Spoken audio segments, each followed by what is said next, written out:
அஸ்ஸலாமு அலைக்கும் ஃப்ரெண்ட்ஸ், எல்லோரும் எப்படி இருக்கீங்க? அல்ஹம்துலில்லாஹ் நாங்கள் எல்லோரும் நல்லாயிருக்கோம். நீங்களும் நல்லா இருப்பீங்கன்னு நினைக்கிறேன். நான் இன்றைக்கி வீடியோவில் செய்ய போகிற ரெசிபி என்னென்னா, ஒரு ஹெல்த்தான வாழைப்பு கூட்டு தாங்க செய்ய போகிறேன்.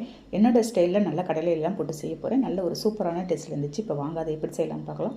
வீடியோக்குள்ளே போகிறதுக்கு அப்படியே நம்ம சேனல் மும்தாஜ் கிச்சனை சப்ஸ்கிரைப் பண்ணிவிட்டு அப்படியே பக்கத்துக்கு பெல் ஐக்கானை கிளிக் பண்ணிவிடுங்க. அப்போ தான் நான் போகிற வீடியோ உங்களுக்கு உடனே வருங்க. அதுக்கு என்ன செய்ய போகிறேன்னா, இப்போ ஒரு வாழைப்பு எடுத்து எல்லாத்தையும் க்ளீன் பண்ணிகிட்டு இருக்கிறேங்க. இந்த வாழைப்பூவில் அவ்வளோ ஒரு மருத்துவ குணங்கள் இருக்குங்க. நம்ம ரத்தத்தில் உள்ள சர்க்கரையோட அளவு உங்களுக்கு கட்டுப்படுத்தும். இதில் உள்ள துவர்ப்பு தன்மை சர்க்கரையோட அளவை கட்டுப்படுத்துங்க. இது வாரம் நம்ம 1 ஆர் 2 டைம்ஸாவது இதை கடிக்கடி நம்ம உணவில் சேர்த்துக்கிட்டே இருக்கணும். பாருங்கள், எல்லாத்தையும் அது உள்ளே இருக்க நரம்போடு அது வெள்ளையாக ஒன்று இருக்குங்க. அதையும் எடுத்து எல்லாத்தையும் க்ளீன் பண்ணி நான் வச்சுருக்கேன். இது எல்லாத்தையும் நறுக்கி நான் கழனி தண்ணியில் போட்டு கொஞ்சமாக உப்பு போட்டு நான் தயிர் ஊற்றி நான் ஊற வச்சேங்க. அந்த கிளிப்பு தவறி போச்சு. பாருங்கள், எல்லாத்தையும் க்ளீன் பண்ணிவிட்டேன். அதை அப்படியே ஊற வச்சுருக்கேங்க. ஊற வச்ச கிளிப் உங்களுக்கு தவறி போச்சு, சாரி ஃப்ரெண்ட்ஸ். ஸ்டவ்வில் ஒரு குக்கர் வச்சுருக்காங்க. ஒரு 50 கிராம் கடலை எண்ணெய் ஊற்றிருக்கேன். 1 ஸ்பூன் கடுகு உளுத்தம்பருப்பு போட்டு ஒரு 2 காஞ்ச மிளகாய் கிள்ளி போட்டுடலாம். அது நல்லா வாசனை வர வரைக்கும் பொரிஞ்சது. ஒரு 3 பச்சை மிளகாயும் போட்டுடலாம். நம்ம காரத்துக்கு எதுவுமே போட போகிறதில்ல. இந்த மிளகாய் தாங்க நமக்கு காரமே கொடுக்க போகுது. எல்லாம் நல்லா பொரிஞ்சது. நான் கருவேப்பிலையை போட்டுட்டுறேன். ஒரு கைப்பிடி அளவுக்கு வெங்காயத்தை ஸ்லைஸாக அரிஞ்சு வச்சு வெங்காயத்தை போட்டு நல்லா வதக்கிடலாங்க. நம்ம இந்த ரத்த சோகையை கூட அதை சரி பண்ணுங்க. அந்த வாழைப்பூலாம் உங்கள் ஹீமோகுளோபின் கம்மியாக இருந்தாலும் இது உங்களுக்கு எல்லாத்தையும் சரி பண்ணும். பாருங்கள், கடலைப்பயிறு நான் பச்சை பட்டாணி, நான் கருப்பு கொண்டக்கடலை எல்லாமே ஒரு 6 மணி நேரத்துக்கு முன்னாடியே ஊற வச்சு எடுத்து வச்சுருக்கேன். அதை எடுத்து அதோடு சேர்த்துட்றேன் நான்.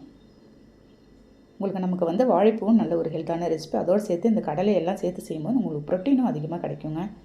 இந்த வாழைப்பூவில் இரும்பு சத்து நமக்கு நிறையவே கிடைக்கும். பொட்டாசியம், பாஸ்பரஸ் எல்லாமே இருக்குது ஃப்ரெண்ட்ஸ். பாருங்கள், அந்த வாழைப்பூவை நறுக்கி வச்சு நான் இந்த கழனி தண்ணியில் தயிரெல்லாம் போட்டு உப்பு போட்டு எல்லாமே செஞ்சு வச்சுருந்தாங்க. அதை எடுத்து எல்லாத்தையும் நறுக்கி நான் வச்சுருந்ததை போட்டுடுறேன். போட்டுட்டு கொஞ்சமாக உப்பு போட்டுட்டு 1/4 ஸ்பூன் மஞ்சள் போட்டுடலாம். போட்டுட்டு எல்லாத்தையும் நல்லா மிக்ஸ் பண்ண போகிறேன். இப்போ அதுலேயே நமக்கு கொஞ்சம் தண்ணி விடும். இருந்தாலும் நம்ம இந்த கடலையெல்லாம் போட்டிருக்கிறதுனால கொஞ்சமாக தண்ணி ஊற்றி நான் வேக வைக்க போகிறேன். பாருங்கள், அதுலேயே தண்ணி விடுது கொஞ்சம். நமக்கு பிபி, சுகர் இருக்கிறவங்க எல்லாமே இதை அடிக்கடி நம்ம சாப்பிடணுங்க. இல்லை குழந்தைங்கள்லேருந்து நம்ம கொடுத்து பழக்கப்படுத்தினா தான் இந்த மாதிரி ரெசிபிலாம் நம்ம குழந்தைங்களும் சாப்பிடும். பாருங்கள், அந்த காய் முழுகிற அளவுக்கு தண்ணி ஊற்றி நான் ஒரு 2 விசில் விட்டு நான் எடுத்துகிட்டு போகிறேன். ஃபைனலாக கொஞ்சமாக மல்லியெல்லாம் தூவிருக்கேன். பாருங்கள், அப்படியே வேகட்டும். ஒரு 2 விசில் கழித்து தான் நான் இப்போ பார்க்க போகிறேங்க. நல்லா உங்களுக்கு அதுக்குள்ளே வெந்துடும். நமக்கு ஊற்றின தண்ணியோட அளவும் சரியாக இருக்கும். உங்களுக்கு இன்னும் கொஞ்சம் நல்லா வத்த வேணும்னா உங்களுக்கு இன்னும் கொஞ்சம் வேக வச்சு கூட நீங்கள் எடுத்துக்கலாம். இது அப்படியே கூட எடுத்து நம்ம சாதத்தோடு போட்டு அப்படியே பரட்டி சாப்பிட்லாம், சூடான சாதத்தோடு. பாருங்கள், கடலை எல்லாமே நல்லா வெந்திருக்கு. இப்போ ஃபைனலாக என்ன செய்ய போகிறேன்னா, ஒரு 1/4 கப்பு நான் தேங்காய் துருவி வச்சுருக்கேன். அந்த தேங்காவை ஆட் பண்ணிடுறேன்.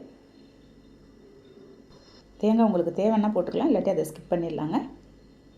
நம்ம தேங்காவோடு சேர்த்து சாப்பிடும்போது இன்னும் நல்லாவும் டேஸ்ட்டாக இருக்கும். பாருங்கள், அவ்வளோதாங்க.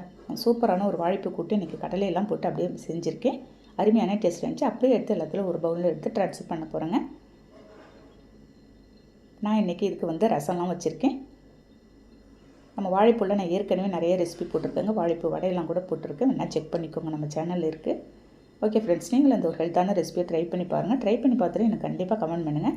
இந்த வீடியோ பிடிச்சிருந்தால் லைக் பண்ணிவிட்டு ஷேர் பண்ணுங்கள். மறக்காமல் சப்ஸ்கிரைப் பண்ணிவிடுங்க. நெக்ஸ்ட் வீடியோவில் பார்க்கலாம். பாய்.